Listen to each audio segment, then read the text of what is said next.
Welcome to Midsummer Scream.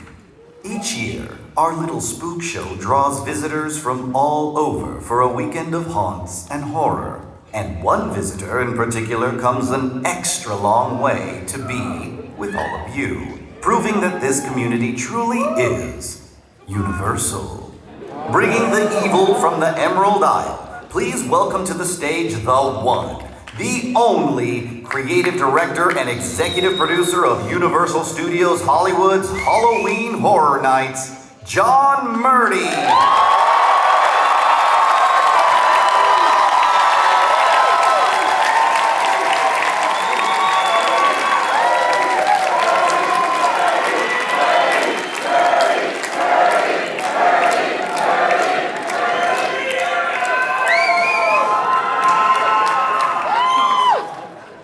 I'm going to chant all of your names. Just yell them all out.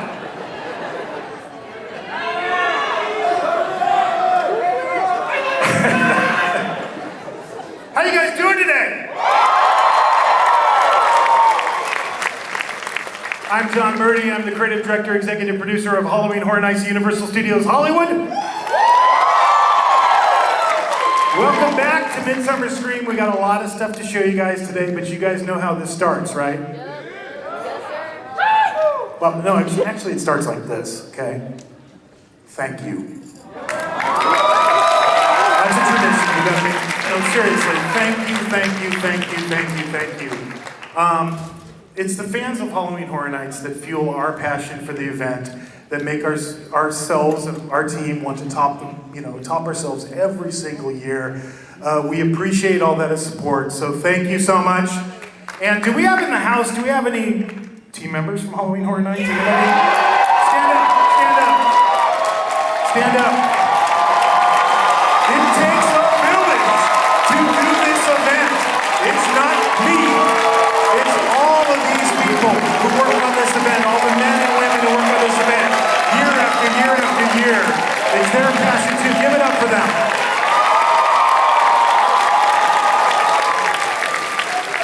All right. What should we do? By the pricking of my thumb, something wicked this way comes. You guys ready for an announcement right out of the gate here?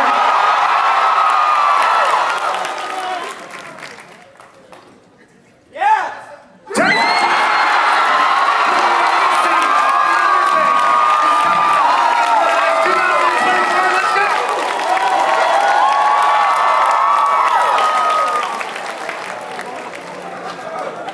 Now I know what you're thinking.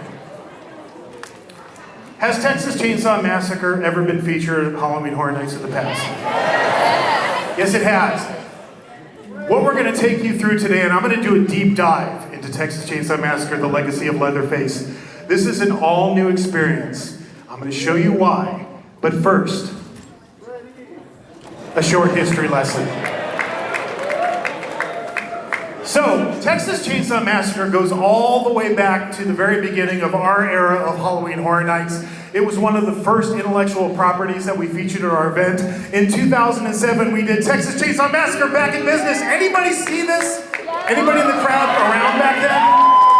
A lot of you who saw that original house said it was the scariest house that we ever produced. Is that true? Yeah! Okay, so that's the bar, right? That's the bar. We knew we had to top ourselves. But we did it in 2007. It actually wasn't based on the original Texas Chainsaw Massacre. It was based on the 2003 remake. So in 2008, we did the exact same thing. Because we did that back then. You know, back when I first started doing Halloween Horror Nights, I came from Universal Creative, from doing like rides like Revenge of the Mummy. And then when we took on, it celebrates its 20th anniversary this year. But then when we took on Halloween Horror Nights, you know, the first years that we were doing it, we were like, oh, cool, everybody liked that, let's just do it again. So in 2008, we did Texas Chainsaw Massacre Back in Business, exact same house, and then 4 years went by.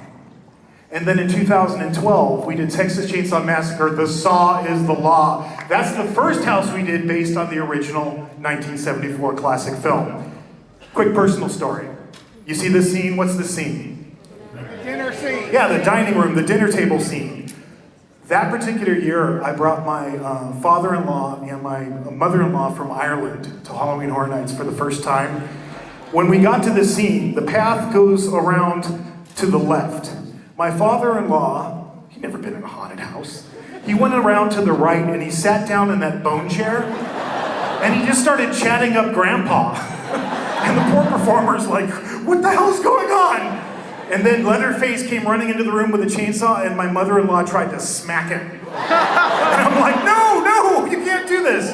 But in 2012, that's the first time we did the original Chainsaw Massacre. And then 2016, 4 years later, do you see the trend starting to develop here? For all you conspiracy theorists in the house, we did Texas Chainsaw Massacre Blood Brothers. And this was different. The idea was we took the first film and the second film and we created our own sequel that lived between the first film and the second film. And to this day, this house holds the record for being the only haunted house ever in the history of America that prominently featured a President Gerald Ford in the opening scene. And then in 2017, we did Titans of Terror, where we matched up Leatherface, Freddy, and Jason. And then 4 years later, in 2021, we went back to the original Texas Chainsaw Massacre. Now, I mentioned at the beginning that this is all new, this is all different. Why did we decide to do Texas Chainsaw Massacre in 2024? This is why. In 2024, it is the 50th anniversary of this historic franchise. How many of you guys love Texas Chainsaw Massacre? Okay, if I was going to make a Mount Rushmore for horror, which somebody should do, maybe one of you one day will do this, I would put Leatherface, for sure, as one of the four heads on the Mount Rushmore of horror. That's what this franchise means to the whole genre of horror. This is the 50th anniversary of that historic franchise. So the people that we've always dealt with over the years on Texas Chainsaw Massacre, they came to me and they pitched me this idea.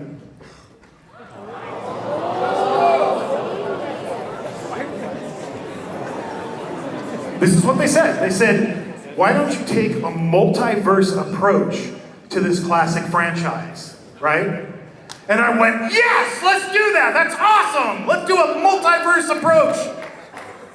And then I panicked because I had no idea how to do that. So what did I do? I do what I always do. I went back to the film. Even though I've seen it a million times, I started researching the film. And this particular line was the seed for everything I'm going to show you right now. You know the scene, right? Yeah. It's an idyllic summer afternoon. There's a group of teenagers driving in a van. They're driving through Muerto County, Texas.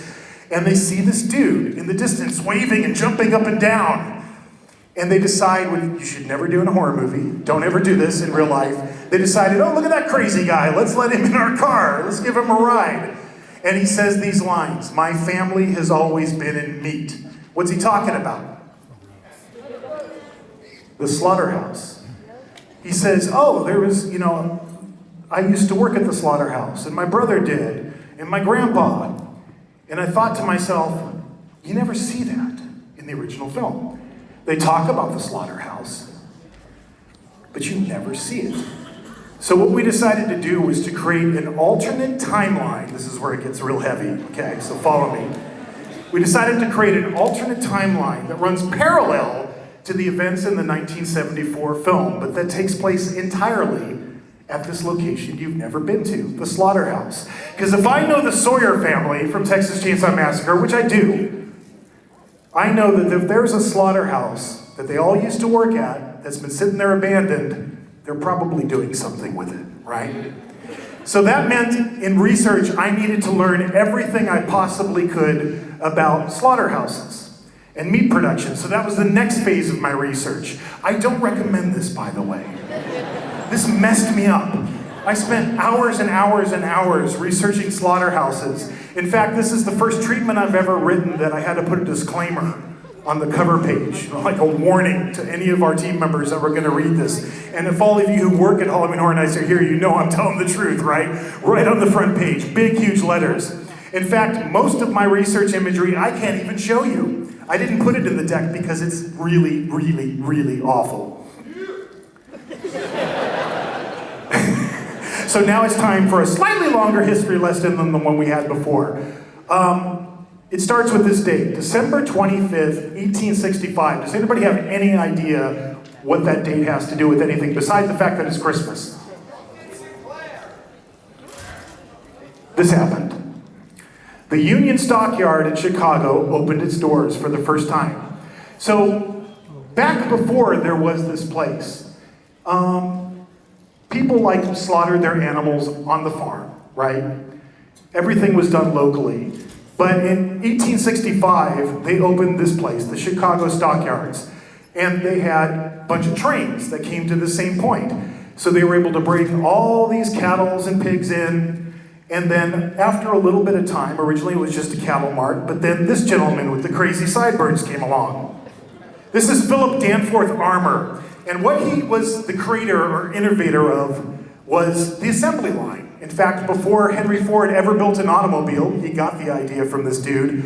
Philip Danforth Armour. Do you recognize the name? Anybody as old as me in the house? Hot dogs, Armour hot dogs. Do you remember that commercial? We saw this commercial constantly when we were kids. This guy built the first mechanized meat processing plant at the Chicago Stockyards, and he created what is known as the disassembly line. So the animals go in, and then piece by piece by piece by piece by piece by piece, they get disassembled, right? Now, Philip Danforth Armour was famous for this quote. He said that he used everything but the squeal. And this is just some of the stuff that they made out of everything that went into the slaughterhouse. Everything from chewing gum to chess pieces. But like all great industrialists, he had a rival, this gentleman, Gustavus Franklin Swift. He built a slaughterhouse and a meat processing plant right next to Armour's plant. But he had another idea. He was the inventor of the ice-cooled rail car. So now they could use the railroad to transport meat all over the country, and that changed everything. This is from the 1940s. This is the same place. Now it's huge. World War II is going on. They need to feed all these soldiers. It fueled America's obsession with meat, because back in the days before this, it was really rare that you ate meat for dinner, right? That would be like a treat. But because they had the refrigerated train cars, they could transport meat all over the country. And you can even see the propaganda posters from World War II. They were like, meat, it's the meal for a healthy defense. Now this, of course, led to what it always leads to in these situations, environmental disaster. So that first picture on the left, that's what they called the backyards of the Chicago stockyards. This is where all the employees lived, and that's what they lived in. Industrial waste, basically. The other picture where you see that guy standing in the middle of the river, that's the Chicago River. They pumped 50,000 gallons of wastewater from the slaughterhouse into the river every single day, and it turned into what they called Bubbly Creek. All the noxious fumes in there, they all bubbled to the surface so that the creek was constantly bubbling, and there was so much sludge on the surface of the creek that you could literally stand on it. Now, after this, environmentalists like Upton Sinclair, who wrote the famous book, The Jungle, he started criticizing everything that was going on and brought a lot of attention to it. And shortly after that, after World War II, the freeways were built. They changed from refrigerated rail cars to refrigerated trucks that could transport the meat around. It no longer became necessary to have a slaughterhouse in a big city like Chicago, right? So eventually that led to decline. And by the early 70s, this place was gone. It was completely demolished. And people started building slaughterhouses way off the beaten path, away from big cities, in rural places, like Muerto County, Texas. And this is where it beautifully dovetails into the events of Texas Chainsaw Massacre. Do you know this date, August 18th, 1973? That's the beginning of Texas Chainsaw Massacre. That's the day it takes place on. So what we decided to do was to take everything I just showed you and apply that to Texas Chainsaw Massacre. This is the key art for the attraction. Here's your social media moment to take that, put it on the internet, and say you were first.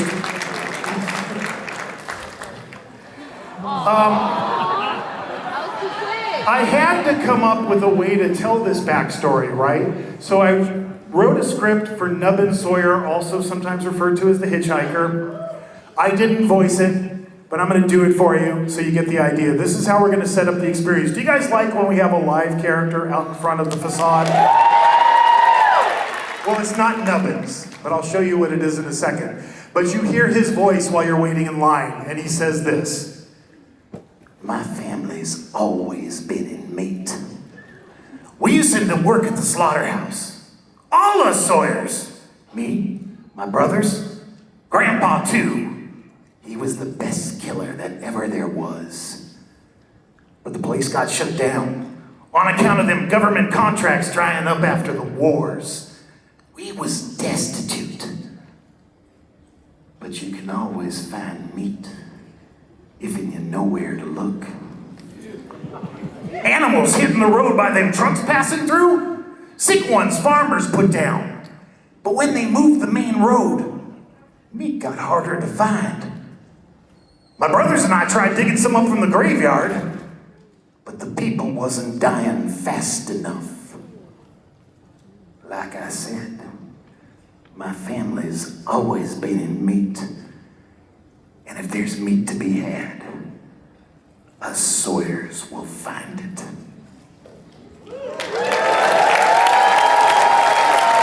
I think I just ripped off, like, Chop Top. I think I switched from, like, The Hitchhiker to Chop Top halfway through. But thank you, appreciate that. So this is the facade. The facade is the abandoned slaughterhouse. It's been sitting empty for a couple of decades, ever since the contracts dried up after World War II, Korea. It closed.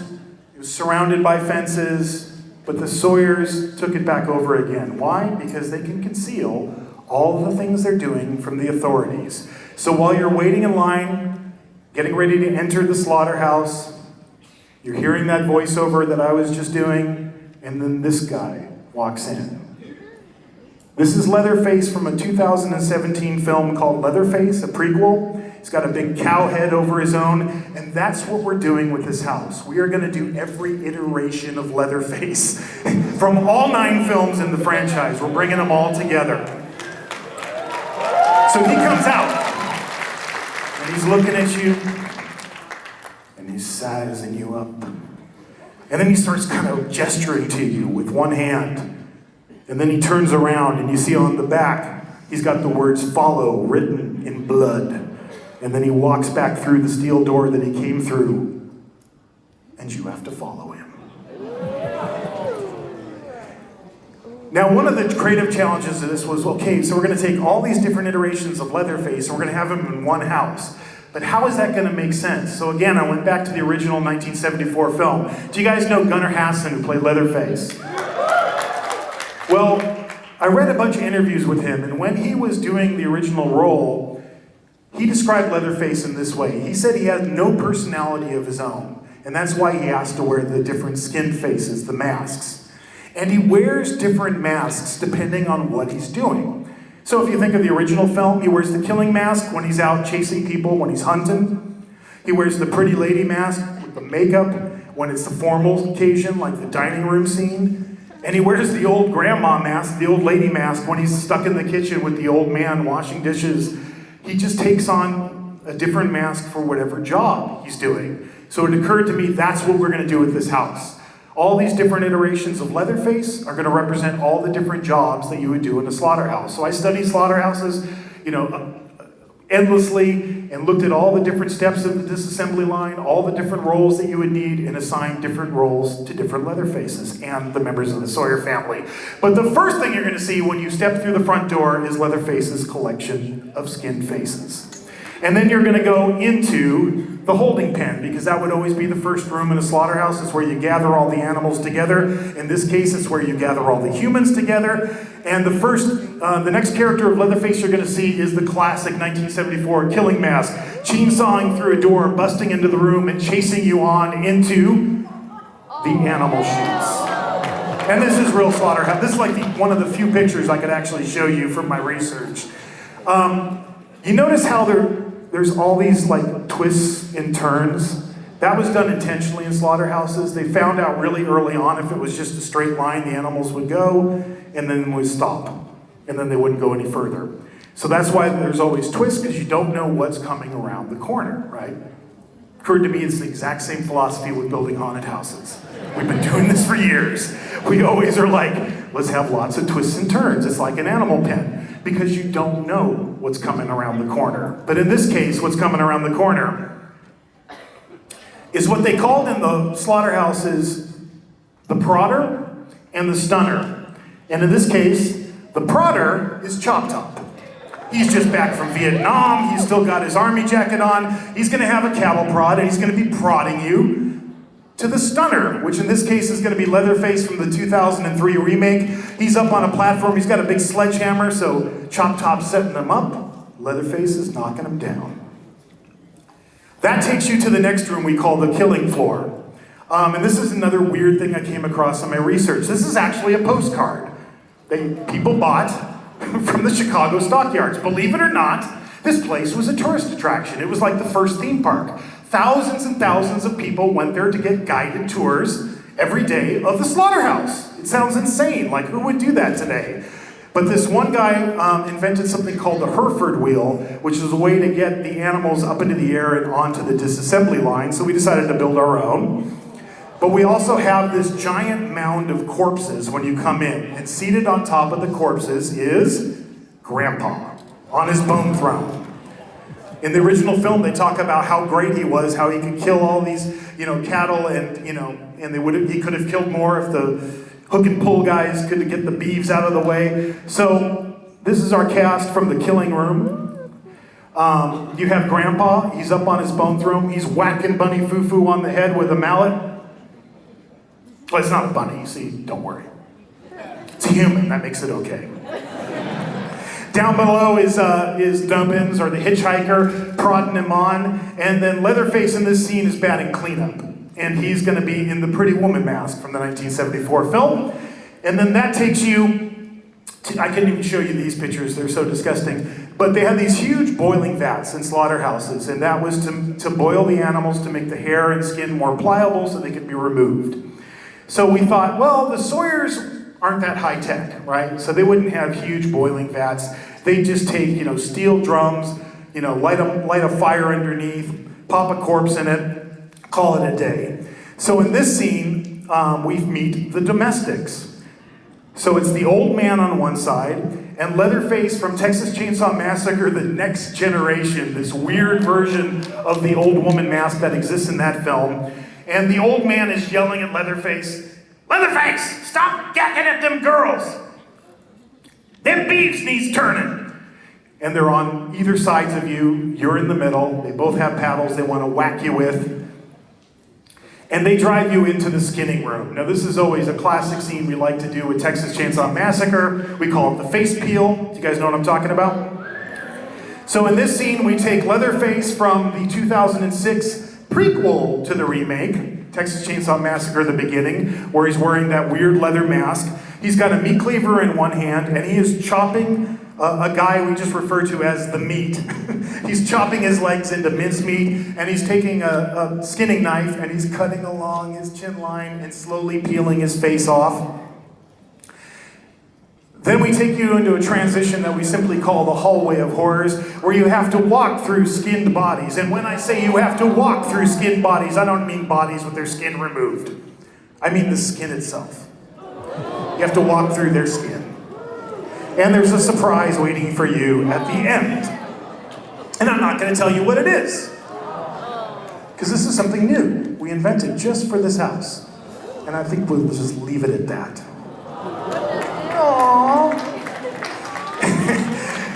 Another role in the slaughterhouse, and it was always described as the worst job, is what they call the squeegee men. So one guy would have a hose, the other guy would have a broom, and they would just sweep everything on the floor, okay? And I should mention, when they had the Chicago stockyards, when they were building them, and they had the original armor plant and the Swift plant, there were no bathrooms. Employees were just expected to go wherever they could. So these guys had to sweep all that up and push it down the drains, and then it would be dumped into the river. So we decided for our scene, that terrible job would be assigned to Chop Top, because he's always pissed about something. And Chop Top is going to be screaming at his brother Leatherface. Leatherface, you idiot! You gummed up the works again! Get down here and chain off the screen trap! This is a water scene. You've seen our water scenes, right? So, gook is pouring in through these big drains, filling up the floor with not really water. It's kind of like stew. It's like got body parts in it, and it's thick, and it's bubbling, and it's oozing, and it smells delightful. Did you guys think Exorcist smelled bad last year? I apologize in advance for the olfactory sensation you are all going to experience. And, I don't know, you're cheering. You're like, yes! We love bad smells. Chop Top is pushing an old cart that he's got a collection of just slop and stuff that he's been picking up off the slaughterhouse floor and dumping into the water and trying to get it to go down the drains. We call it the Nubbins cart because it's a special effect. Do you know Nubbins, his little corpse puppet that he carries around in Texas Chainsaw Massacre 2? Yeah, there's a surprise with him. We'll have to wait to see it when you go. But while Chop Top is screaming, Leatherface comes into the scene to chase you out of the room and out of the slaughterhouse altogether, and that's going to be Leatherface from Texas Chainsaw Massacre 2. Now at this point, you're outside. You're on the loading dock. You've finally gotten out of this slaughterhouse. And this is where the research comes back into play. Remember I was talking about refrigerated train cars that had ice, that kept the meat cool? Yeah, we'll see the Sawyer family. They're not too handy. They're not too good with technology. They're not too mechanically inclined. So there's a generator. It's this horrible rigged together generator that they've used to keep the lights on, but just barely. But they never really got around to figuring out this refrigerated train car. Okay? Now you know you're going to have to go in there, right? You don't want to go in there, trust me. But there's going to be somebody to make sure you go in there, and that's going to be Leatherface from Texas Chainsaw Massacre 3. Now he roars up with his chainsaw, drives you inside the refrigerated train car. And this is Texas, right? All of these carcasses have just been sitting there for a long time in the hot Texas sun. They're not frozen anymore. They've all defrosted. They're kind of sickly looking, kind of wet looking. There's maggots all over them. There's flies buzzing around. You got to walk through that. And just to make sure you do, we have Leatherface from the most recent version of Texas Chainsaw Massacre, the 2022 film, to drive you on your way. Now, when you get out of the refrigerated train car, you're outside. You're in the woods. You're heading to this weird-looking graveyard, but it's not the graveyard from the original film. It's the Sawyer family graveyard for all the members of the Sawyer family who lived, worked, and died in this slaughterhouse. Because safety wasn't a big deal when these places were run back in the old days. So a whole lot of them lost limbs, lost arms, or just flat out died. They drug them outside, they hammered a couple of boards together, wrote their name, Bubba, Zedekiah, Malachiah, stuck it in the ground and buried them. But then it's the Sawyer family, they're weird. So one night they went down to the local butcher shop in town, and they stole one of those pig statues that always used to be in front of butcher shops. They usually had a pig, and he was dressed like a chef. And they hauled that back to the slaughterhouse, and they set it up like a religious statue because to the Sawyers, meat is their god. So it's this weird, freaky cemetery. You're hearing a chainsaw in the distance. You're hearing a woman screaming. You're thinking you might recognize that from an earlier film. But before you get to process that too much, Leatherface from Texas Chainsaw Massacre 3D comes out and drives you on your way. And this is where the story, I said we're doing a parallel story, alternate timeline, but a parallel to the events of the original 1974 film. And here's where it connects. All of a sudden you find yourself approaching the Sawyer house from the original Texas Chainsaw Massacre. There's a radio on inside the house somewhere, playing music, and then suddenly you hear a news report come on. Grave robbing in the state of Texas is tonight's top story, and someone changes the channel. And then out of the darkness, out of the woods around you, Leatherface, the pretty woman look again from the 1974 film, comes racing at you, drives you inside, and now you're heading towards that classic steel door from the original film, right back to the first murder that happens in the film. So all these things have been happening, were happening right before then, and now you're confronted with Leatherface in the steel door, and I think we'll leave it there. You know, how many of you guys, how many of you guys love this particular film, the original 1974 Texas Chainsaw Massacre? Yeah. It's like I said, it's one of the most classic films, and not only the entire genre of horror, but it's a classic film full stop, right? And you look at this scene, right? This is the classic sunset dance scene at the end of the movie where he's just, doing his thing with his chainsaw. And it's such an icon of horror that we forget what it looked like when they were making it. That's what it looked like. These were a bunch of, former students, not in Hollywood, out in Texas, making this movie, low-budget horror, with their friends in 100-degree heat, working crazy hours. And this group of people made something that's lasted this long. I think that's pretty amazing. Yeah. And in particular, these two gentlemen, Kim Henkel, who co-wrote Texas Chainsaw Massacre, and that gentleman with the beard, Tobe Hooper. Give it up for Tobe Hooper. Tobe Hooper co-wrote and was the director of Chainsaw Massacre. Tobe Hooper, in so many ways, was my entree into horror. When I was a little kid, staying up when my parents thought I was asleep, watching Salem's Lot, the first time it was aired on TV, and being terrified, that was Tobe Hooper. Tobe made that. First horror movie I ever went to in the theater, Poltergeist. Tobe Hooper, right? Tobe made some of the most iconic horror movies ever in the genre of horror. And one thing about Tobe is, people always ask me, when did you know Horror Nights in Hollywood when we brought it back in 2006, when it was here to stay? That's the moment, right there. The one day all of a sudden Tobe Hooper showed up. And he was in our house, and that's him taking pictures of Leatherface. I have all these pictures of him going through the house. He's like a filmmaker. He's down low, taking shots. He's up high. I've had that moment so many times since then, whether it was William Friedkin, calling me up the first time we did The Exorcist, the director of that movie, and going, I heard you did something with my film.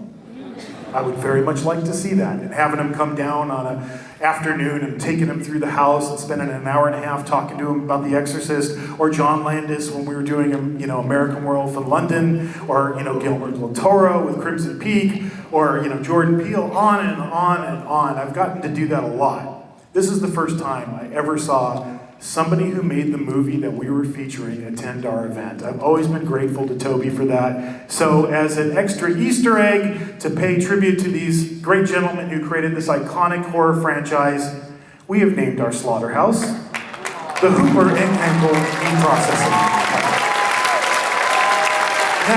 That's for Tobe and Kim. Of course, the Sawyers, graffitied it with Sawyer Meats, because that's what they do. But Chris and I should give it up for Chris Williams, my longtime art director, production designer, my partner in everything Calling Horror Nights. All of these elevations, that's the work that Chris and his art department, Brandy Creason, all of them that work on this event year after year after year, that's their work. But I know Chris and I sat down and we went, all right, let's try to top what we did the first time with Texas Chainsaw Massacre. Let's try to create the scariest, freakiest place you don't ever want to go in house. And that's what we've tried to do. So I hope you guys are ready for it. Are you ready for it? All right. Are there any Universal Monster fans in the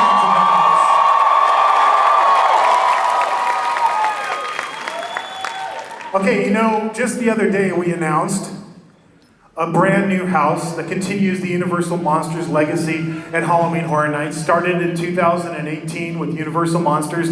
This is the 6th that we have done at Universal Studios Hollywood, and this one is called Universal Monsters Bloodlines. about this house. This is the first time we've ever done a completely female-centric take on the Universal Monsters, using characters that are rooted in our film history, except one which we invented, which I'll tell you about in just a second. But bringing these characters to light that maybe are lesser known than some of our, standard characters that everybody knows. We did this in collaboration with our colleagues at Universal Orlando. So Chris and I worked with their team to create this original story. So this is a completely original story. And I'm going to show you the monsters. So let's meet the monsters. Let's start with the heroines. Saskia von Helsing. This is a completely original character. It doesn't exist in the novel, doesn't exist in the films. And I should give credit to the great Crash McCreary. Do you guys know Crash? Legendary creature creator. He works with us on the Universal Monsters franchise. He does all the key art for the posters. He drew this gorgeous picture of Saskia von Helsing. Crash has been in the movie industry. He started with Stan Winston back in the Terminator days. Worked on Terminator. He helped design Edward Scissorhands, the Jurassic Park films, Pirates of the Caribbean, on and on and on. But every year we get to work with Crash, and this is his artwork. So Saskia is the last descendant of this guy, Abraham von Helsing, the famed monster hunter from our 1931 film Dracula. All of his other descendants, who are all male, have all died. They've all been killed by Dracula's daughter. Why? Because this dude killed her dad. Do you remember the end of Dracula? He drives a stake through the heart of Dracula, and that's it. So Dracula's daughter is on a vendetta to wipe out the von Helsing family, and Saskia is the last one left. Now we've paired her with the Bride of Frankenstein, inspired by our 2021 house, The Bride of Frankenstein Lives. Do you remember that house? People have been saying, oh, you gotta bring her back, you gotta bring her back. We listen to you guys. I was like, we gotta bring the bride back. She's such a great character, such a great house. We've kind of taken, and this is Crash's artwork again, and it's inspired by what Lucas Colshaw on our team drew for the Monster Hunter look from Bride of Frankenstein Lives. And of course, she's inspired by our 1935 film, The Bride of Frankenstein, which she is in for exactly, 5 minutes, right? It's so great that the bride has continued to live despite her entire film career being 5 minutes. And then there's the villains. I mentioned this one, Dracula's daughter. That comes from a real Universal movie. It was 1936. The Countess Maria Zaleska. It was Dracula's daughter. It was the first sequel they made to Dracula. This is Crash's artwork for the mid-transformation look of Dracula's daughter. But we thought, okay, cool, let's take that farther. So when she gets fully transformed, she looks like this. You guys cool if I share a sneak peek? Yeah. Little makeup. So this is Patrick McGee Effects, our longtime makeup artist. This is his sculpt for the mid-transformed Dracula's daughter. And then we decided to bring, a couple Easter eggs, a couple of little surprises from the past. Some I'll tell you about, some I won't. We decided to bring one of Dracula's brides back. So this is the mask for Dracula's bride. She factors into the story. And then we decided to pair this character with 2 other female Universal monsters, starting with the She-Wolf, inspired by our 1946 film, The She-Wolf of London. Has anybody ever seen, seriously, She-Wolf of London? Anybody? What's weird about that movie?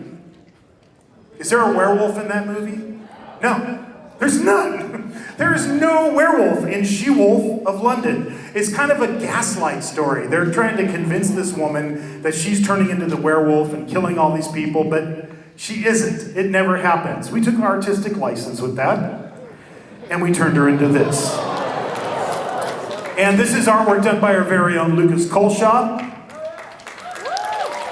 And this is Patrick McGee's sculpt for the She-Wolf of London.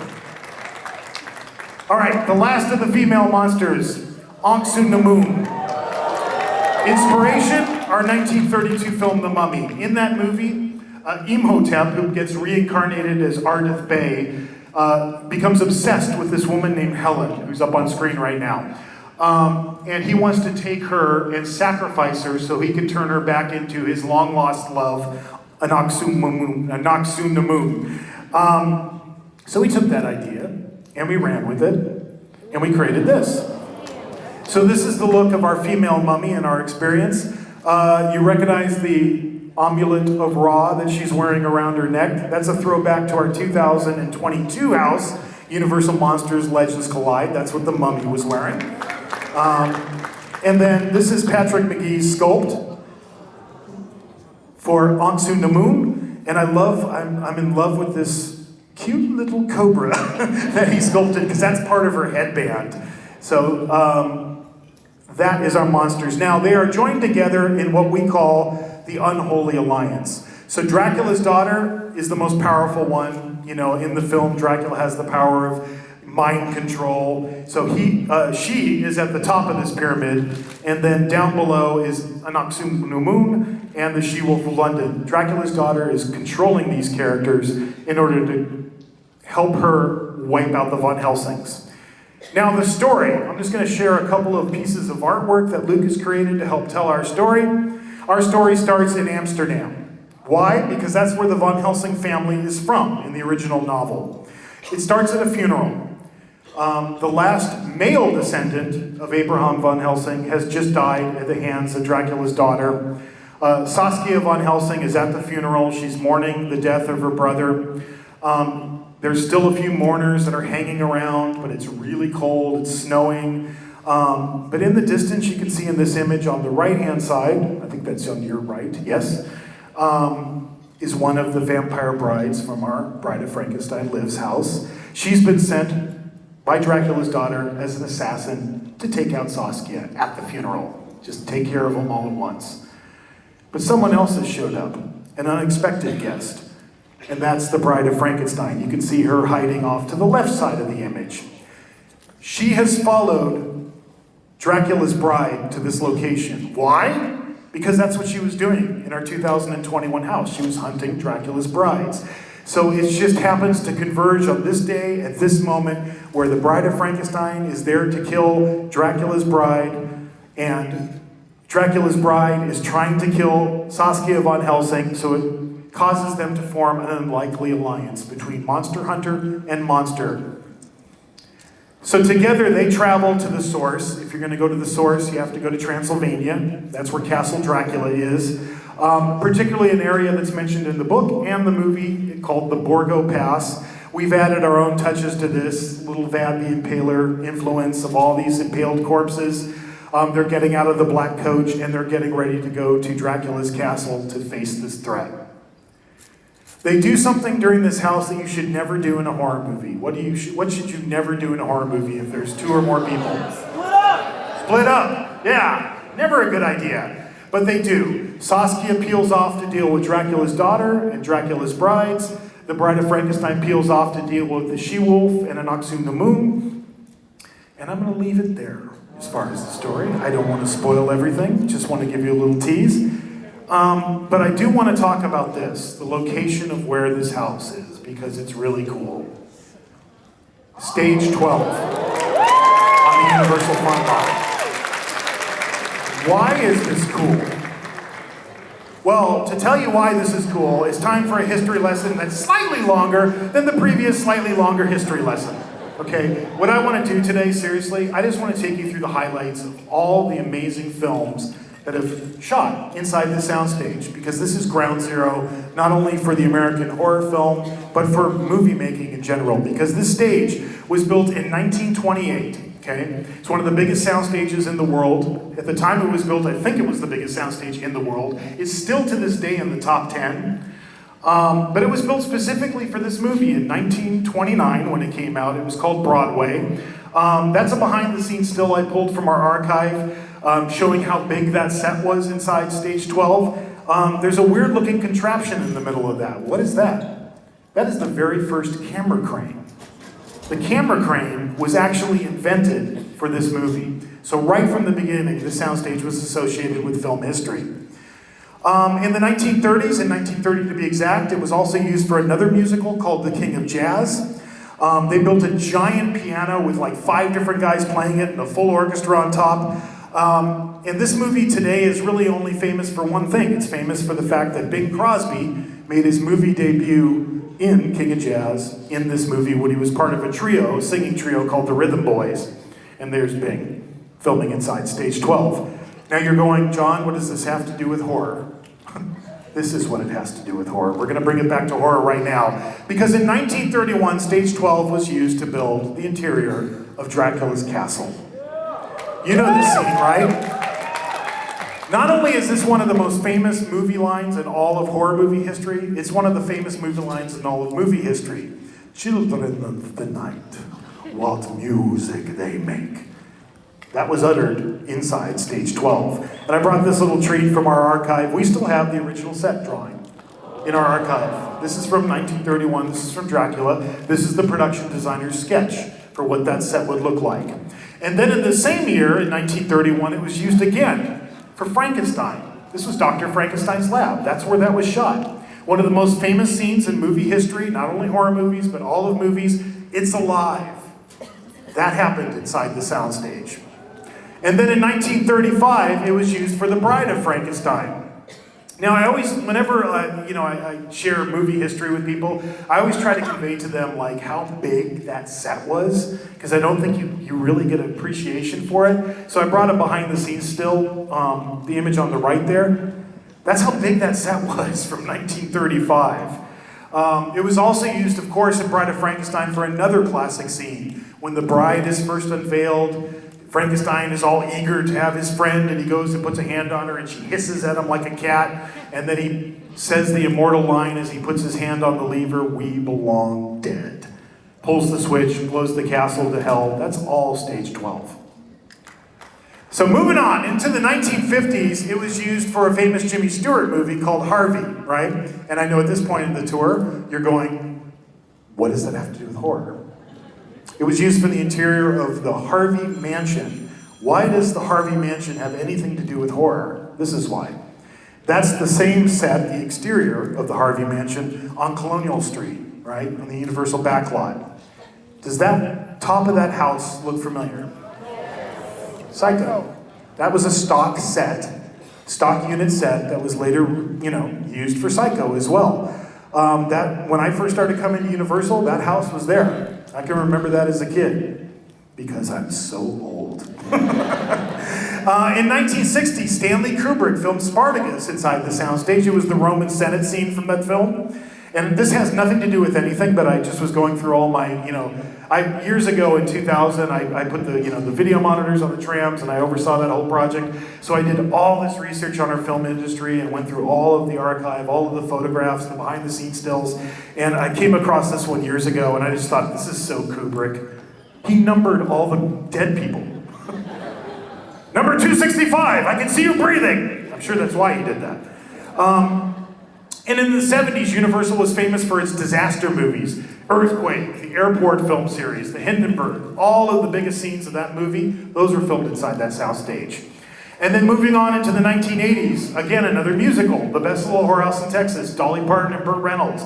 The Chicken Ranch set for that film was originally built inside Stage 12. It was designed to open like a dollhouse so they could film exterior scenes and interior scenes.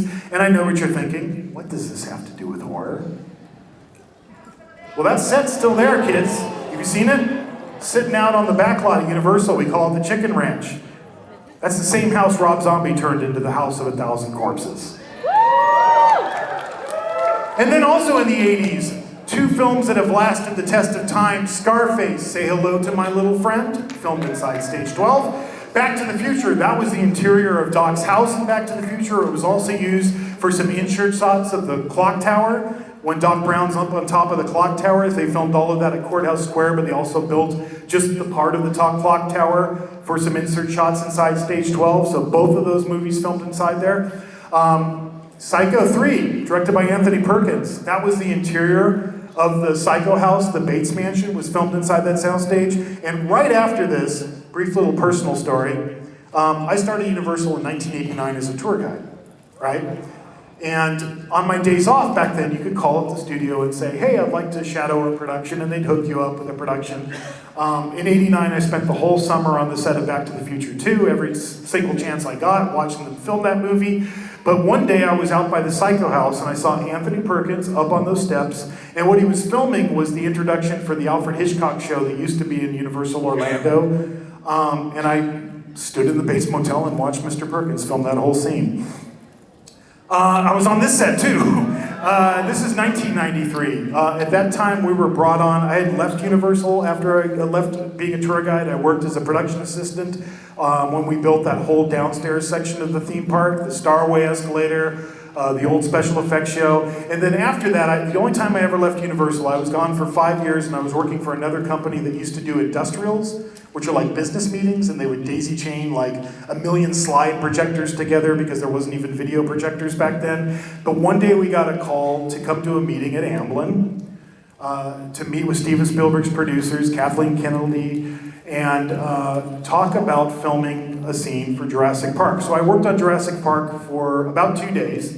Don't look for me in the credits, I'm not in there.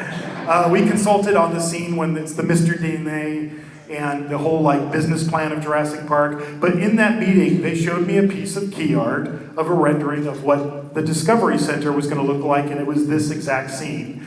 And that scene was filmed inside Stage 12. I was on this set too, Casper, 1995. All of Whipstaff Manor was built inside Stage 12. I was on this set too in 2000. When I was doing the studio tour, I wanted somebody to be the host, and I went to Ron Howard and asked him if he would be gracious enough to be the host of our first, version of the studio tour where we had the video monitors on board the tram. And I went on that set. They built the entire town of Whoville inside Stage 12.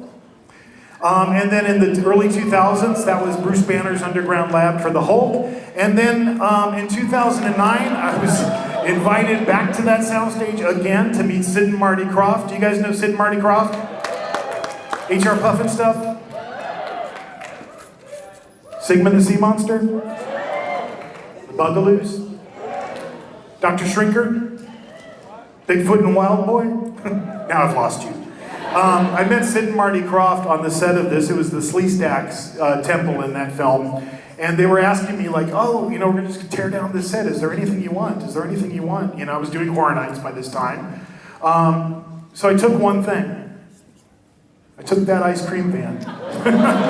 Do you recognize that? Yeah. That was in Clowns 3D. The reason that clown was called Sweet Licks is because it's painted right on that ice cream van. I didn't have to change it. And it later became Hollywood Harry's van. It became Larry Larva's van. And this year it's getting a complete remodel. Note to self, this hasn't been announced. It's getting a complete remodel for something I can't talk about. All right, moving on.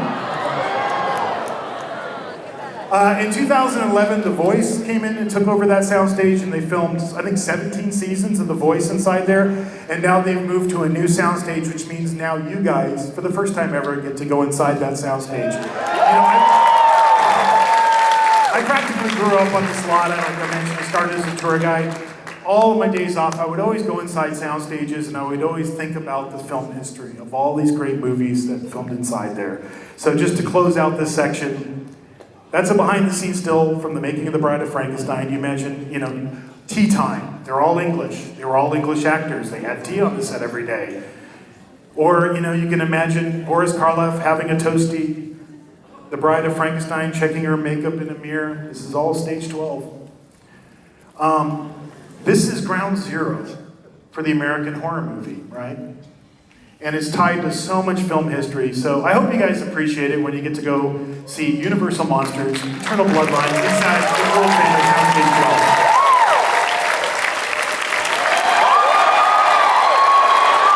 How about another announcement? Let's talk about the music of the monsters. But wait a minute. Has this been announced yet? No. Slash. Now Slash is coming back again to do his 6th score for Universal Monsters, his 7th for us at Halloween Horror Nights. You guys, all the time, I run into fans of Halloween Horror Nights at the event, and you tell me what you want. You're not shy about it. And the one thing that I've heard over and over and over is, when are you going to do like an album with the music from Universal Monsters?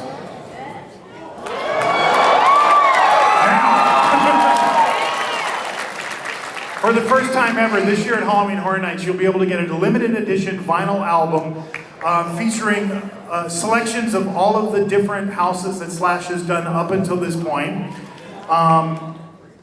This is the interior sleeve, you know, you open up the album, this is the inside. Features all of Crash's iconic artwork.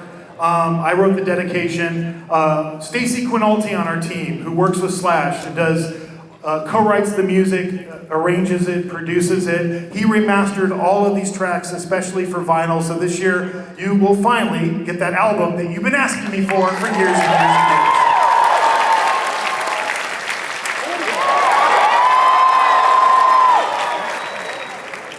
All right. Should we announce the scare zone?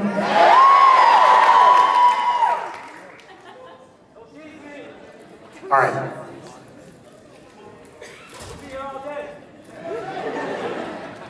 Luchadores is coming to Halloween Horror Nights. All right, credit, I don't know, he might be in the audience. Pat, are you here? Pat Quinn. Yes, anywhere?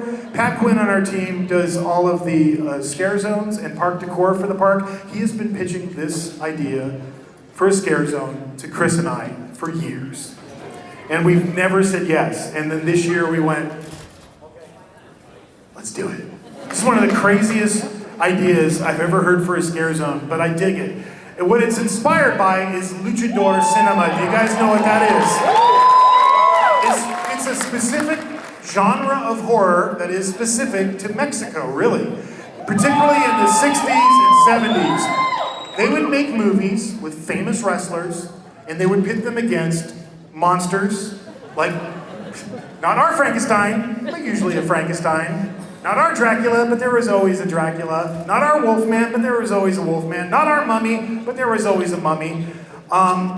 So Pat's idea was to make monster wrestlers that are fighting monster wrestlers, okay? So I'm gonna share with you the good monstros. The Blue Death. And what's really cool about this is working with our DEI team, we sourced all these costumes from Latin America, from the very people that make luchador wrestling costumes, so everything's authentic. This is the Blue Death. This is his tag team partner, the Green Devil. And then there's the bad monstros.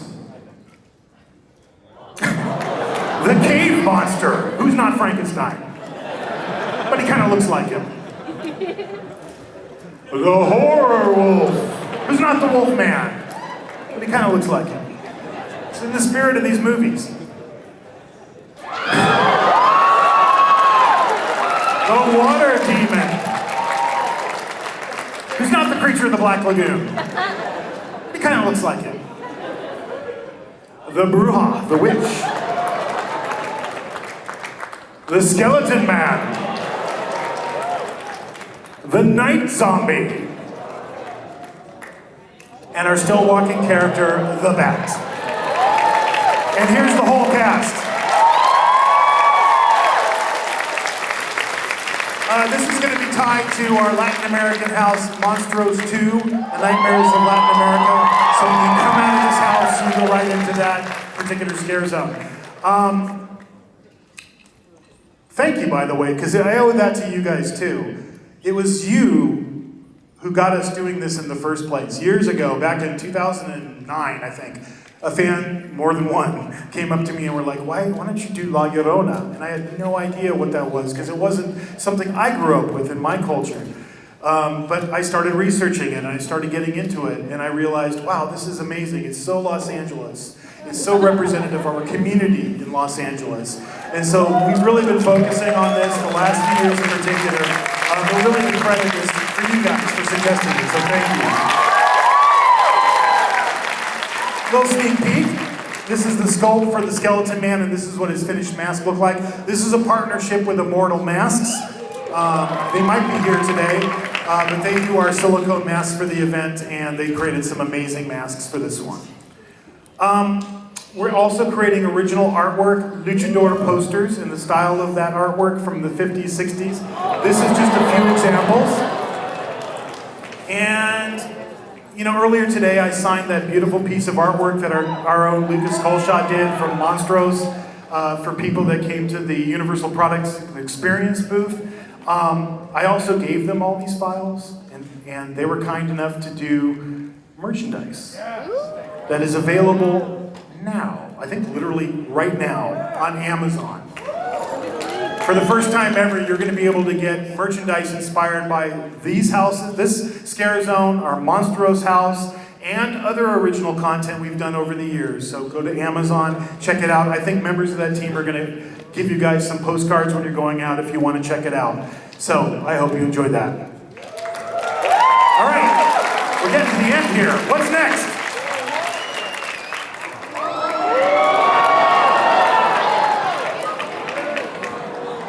Note to self. Oh, God, you're not supposed to see that. I'm sorry. All right, it's fan appreciation time. You know how this works, right?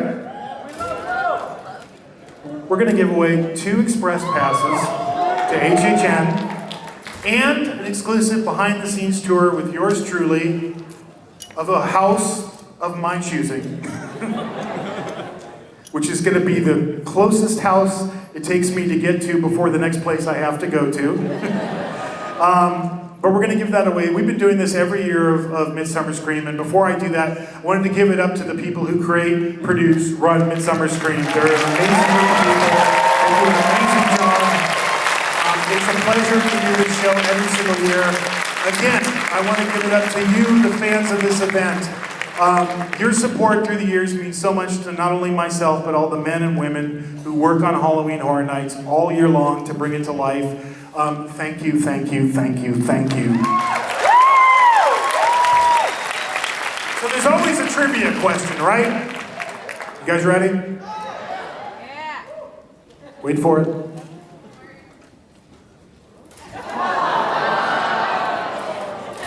There is no trivia question this year. I'm giving those tickets away to my family. No, I'm just kidding.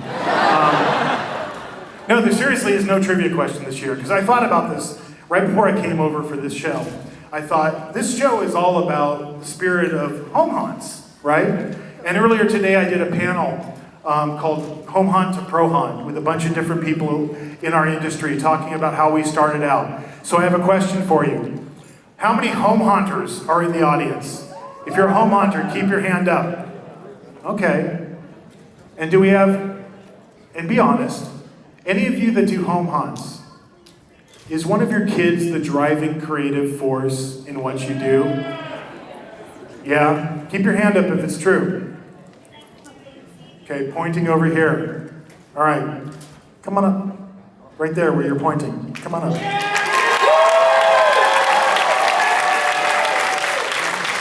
I don't think you can actually get on stage because there's no, like, steps. What's your name?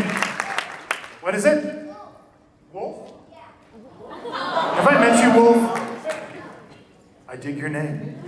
Do you do home haunts, Wolf? And are you the driving creative force behind it? Okay, this is your Willy Wonka moment. You know what I mean? This is the golden ticket, Wolf. Are you ready for this? You're going to have one of your parents come with you. Okay? I'm going to take you and your parents. We're going to give you 2 express passes free for Halloween Horror Nights, and I'm going to give you a behind-the-scenes tour and show you how we do it. Thank you. You're the next generation, my friend. Thank you. They're going to get together with you. They're going to give you what you need, and we're going to show you a good time. Thank you, Wolf. And for everybody right here, he's going to take care of you. Mario is going to hook you up. I just wanted to do that a little different this year because, hey, we got to look to the next generation. But for all of you, thank you so much. Thank you for supporting this event. Thank you for being a part of Halloween Horror Nights. We'll see you in the fall.